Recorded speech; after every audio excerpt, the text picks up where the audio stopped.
Hey guys, this is a quick video on how to mix lime render or lime mortar, and let's have a look. So here are the ingredients. We've got some yellow building sand on the left, and we've got some natural hydraulic lime 3.5 on the right hand side. You can see there in the green bags. It's important to note that if you choose a yellow sand, you'll end up with a kind of biscuity coloured render, and if you choose a red sand or a grey sand, then that will affect the end colour accordingly, so you have to be a bit careful. Now, I've seen a lot of YouTube videos where they're measuring out these ingredients in buckets and things, and I would probably say that's a bit overcomplicated. You can just scoop the stuff out of the bags with a shovel in the correct ratios approximately, chuck it in the mixer and off you go. So I've got about 5, 6, 7 litres, something like that, of water in the mixer, so about 2/3, half of a bucket. Probably a bit too much in this instance because I didn't really realise, but my sand was quite wet. So you see, you can't say to use a set amount of water because your sand could be dry or wet, and you don't really know how dry or wet it really is.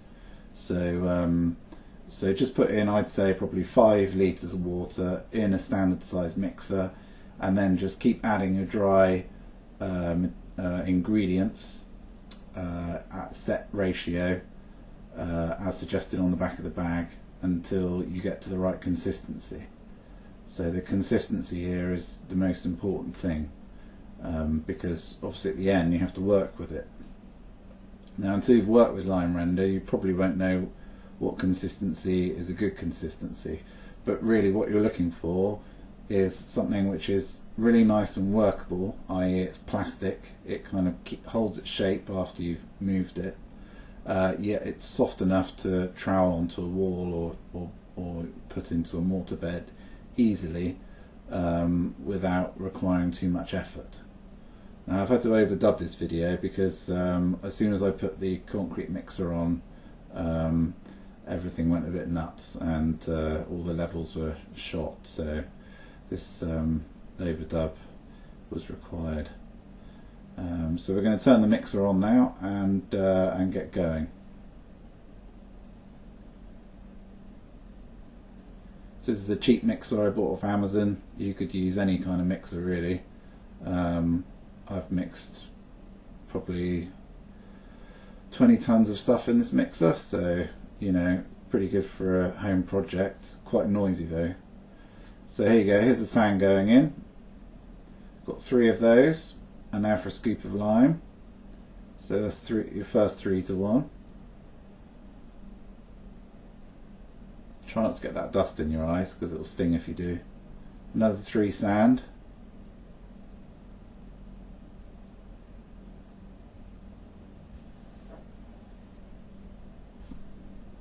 Now at this point I've got to go and adjust the angle of the mixer because it's not drying, it's still quite runny, and the mixer was looking like it might overflow, so I've just angled it back up a bit.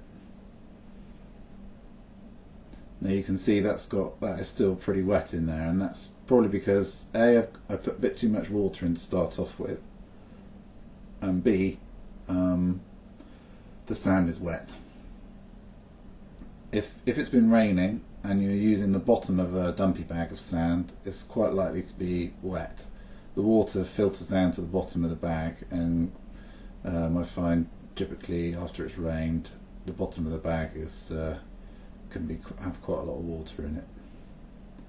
So this is still way too wet at the moment. Obviously, kind of looks like soup, doesn't it? So that's no good. So we're going to put another 3 to 1 in.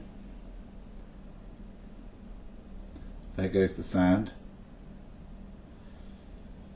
Now at this point, when you're firing the ingredients in, bits of that limey sludge might shoot out of the mixer, and you really want to try and avoid getting that in your eye if you can, because that would be pretty nasty.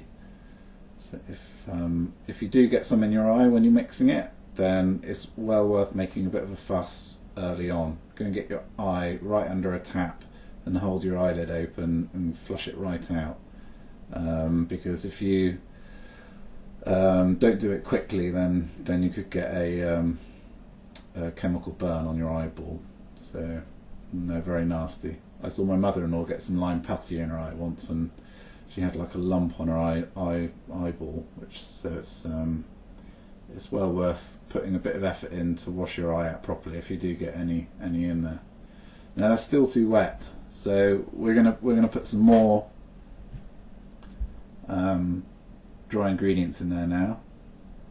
Now once you've nearly got a mixer full, you can just shovel in an extra scoop of sand, see how that looks, then leave it, because you're only changing the mix composition by say 5% or something. Or you might just chuck in another thing of lime, just to see what happens, because you've already got maybe 12 shovels of other ingredients in there, so one shovel either way on the end to get the consistency right won't make too much difference to the overall composition of the mix. So that's looking a bit drier now, and you can see that's clumping, and we'll adjust the angle of the mixer down a bit just so to get that to mix a bit more vigorously. As you can see, when you tip the angle down like that, the mortar has to fall down when it gets to the top, and that sort of that mixing, that agitation really helps get the what they say get the fat up in the mix, which is a nice thing to have when you're working with it. I mean, a lime mortar is like so fatty anyway; it's fantastic to work with. But even so, you should take the time to let it mix properly. We use this mix for rendering the walls in an extension we're building internally, and we didn't have one bad mix out of all of them. It all sticks so well when you put it on the wall. You can fiddle around with it afterwards if it's not quite right and it doesn't fall off, which would probably be the case if you're using a cement mortar. It's a delicious substance to work with if you're used to any kind of cement mortar. Then you'll just love working with this because it's got a lovely kind of plastic feel to it. So we've switched off the mixer now, and we're just going to have our first look at it to see what sort of consistency it is now. Now at this point I realised I lost my trowel, and so we're going to have a scoop around in there with a hammer, which is a bit unorthodox, but ho hum. Now it's still a bit on the wet side, this, so we're going to add a little bit more of the dry ingredients.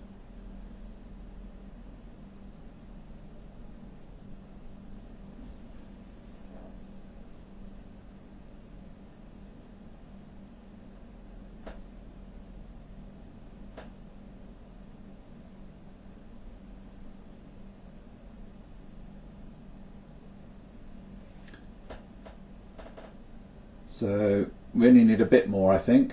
So I put a big shovel of sand in, so about 1.5 normal shovels of sand, and then half a shovel of lime to keep the ratio 3 to 1.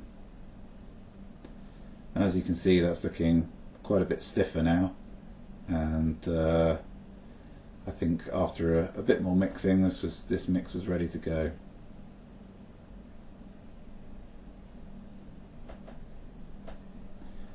Now you can vary the consistency of the mix depending on what you're using it for. So if you're smearing large areas of render all over a wall in a thin layer, then you might want your mix a little bit softer, because otherwise you have to push very hard with a trowel and it will wear you out. But if you're trying to render on the underside of a lintel where it needs to be super duper sticky and not very runny, then you might want to mix it a little bit stiffer. And so really, rather than measuring out buckets full of different ingredients, the consistency is the most important thing. You can be 10% out with your mix, and you can still have a rubbish mix or a good mix depending on whether the consistency is right. So it's not really about the balance of the dry materials, it's managing your moisture content, I guess. So we're going to stick with this mix here. This was still a bit on the wet side, but as I was saying, we were using this as a thin layer on a dry concrete block wall, and for that it was ideal. In a minute we'll have a look at a slightly stiffer mix to see what that looks like, but you can see that clings to the underside of that hammer pretty nicely. So you know, that's a good sticky mix that you could use for all sorts of things. You probably wouldn't want to use it for laying concrete blocks, it's a bit too wet for that, it would all squish out the side. But yeah, good for all sorts of other things like rendering.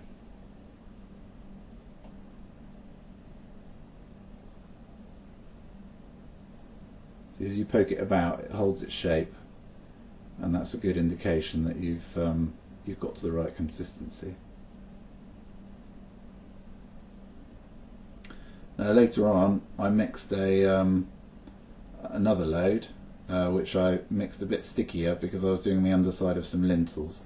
So let's have a look at that. It's in the wheelbarrow, and you can see this just holds its shape almost 100%, and this was quite a limey mix, I would say, but it was very good for what we needed it for, which was sticking on the bottom of lintels. So here goes a few notes. You can pause this and have a read if you like. And the last thing to mention is when you've tipped out your mix, put in the water for the next load and just let it turn for a little while, and then when you come back to your mixer you won't have too much dry stuff stuck on the inside, you'll just have a slurry. And also if your second mix will probably set a bit quicker than the first one, because when you use mucky water like that it goes off quicker, which can be quite handy sometimes. Anyway, thanks for watching, cheerio, bye.